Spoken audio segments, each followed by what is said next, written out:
Hello guys, good morning. তোমরা সকলে কেমন আছো? আশা করি সবাই ভালো আছো আর সকলে ভালো থাকো, সুস্থভাবে জীবন যাপন করো, আর এটাই আমার কামনা। আর দেখুন, আজকে আমি একটা নতুন রেসিপি, সেটা হচ্ছে পুরি তৈরি করব।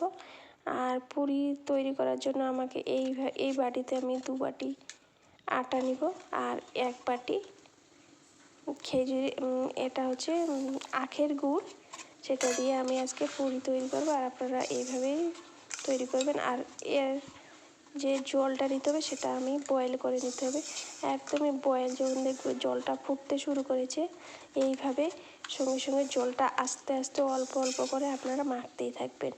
আর পুরি খেতে খুব ভালো লাগে, আর আখের গুড়ের পুরি খুব ভালো লাগে। আমাকে চিনির যে কোনো জিনিস আমার অত ভালো লাগে না, কিন্তু আমাকে গুড়ের সব জিনিস ভালো লাগে।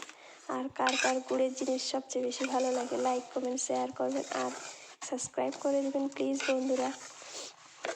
আর দেখুন, আমি অল্প করে গরম জল দিচ্ছি, মানে ফুটন্ত গরম জল। দেখুন কত ভাপ বের হচ্ছে। আর এইভাবে আমি এখন মাখতেই থাকবো আটাটা।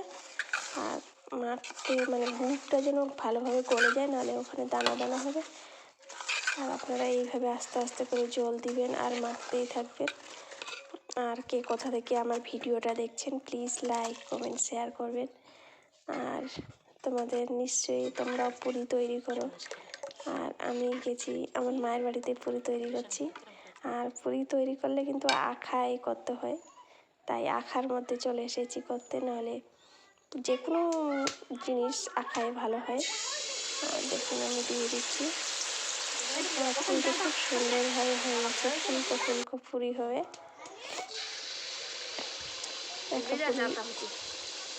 হয়ে গেল, আপনাদের ভিডিও দেখাতে পারলাম না। একটা আবার হচ্ছে। আর পুরি খেতে আমাকে খুবই ভালো লাগে, শীতের সময় বেস্ট করে, যেহেতু এখন শীত চলে যাচ্ছে। আমার মায়ের বাড়িতে গেলে আমি জাস্ট পুরি শুধু বলি, পুরি তৈরি করো। আর গুড়ের পুরি খেতে খুবই ভালো লাগে। আর এটা কিন্তু চালের আটা নিয়েছি আমি, আপনারা বাজার থেকে চালের আটা নিয়ে নিতে পারেন, কিন্তু পরিমাণটা ঠিকঠাক দিয়ে দিলে আপনারাও বাড়িতে খুব সুন্দরভাবে পুরি তৈরি করতে পারবেন।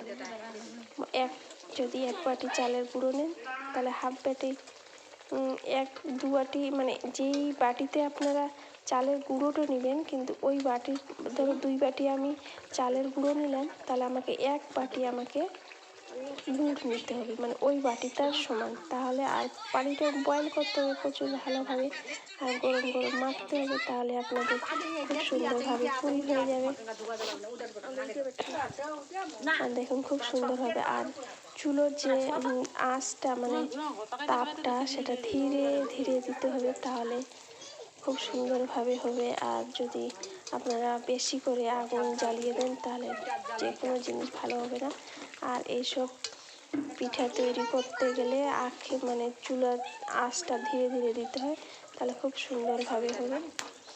আর আমার ফার্স্ট এটা পুরি তৈরি করা, মানে আমি গুড়ের পুরি তৈরি করিনি, চিনির করেছি, কিন্তু গুড়ের পুরি আজকে আমি প্রথম তৈরি করেছি।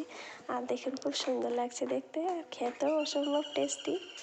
আর প্লিজ, তাহলে বন্ধুরা, অসংখ্য ধন্যবাদ সম্পূর্ণ ভিডিও দেখার জন্য। আর অনেক অনেক থ্যাংক ইউ।